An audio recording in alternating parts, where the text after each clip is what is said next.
RSE workers in Hawke's Bay were among the people impacted by Cyclone Gabrielle, which flooded their accommodation and destroyed their workplace. Seeing the need, a Samoan Christian church, has taken in more than 80 orchard workers from Samoa. Reporter Aaron Ryan with the story.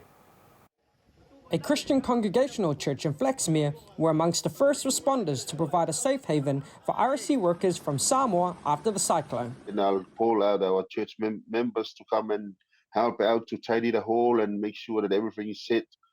And that, this communication is around the evening, like 4, and by 6 p.m., our hall's packed with people.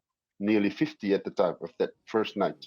Leading the organisation was Reverend Sunita Noa, who says their daily routine has kept the men's spirits high. We wake up in the morning, we do our loku together, and we have a little exercise, and then we do our breakfast, and then after that, as I said, we have some activities like volleyball.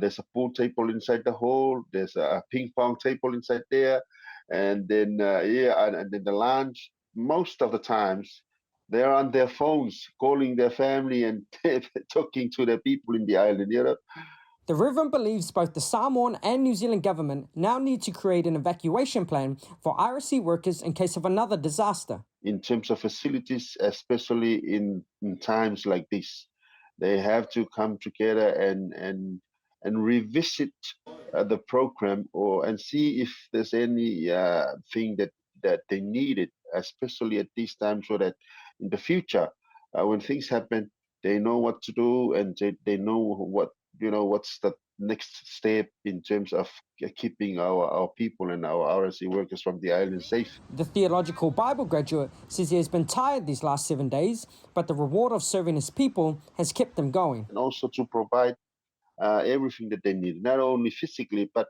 we have local, so we provide them physically, spiritually as well. For us, we are so thankful for the Lord, to the Lord. We are so thankful and we're so grateful for the opportunity to serve our community, knowing that serving our people is serving God. Reverend Sunita's congregation have taken in another 20 Samoan orchard workers and will house them until more information from their employers about the possibility of working again. Aaron Ryan, Tapatahi.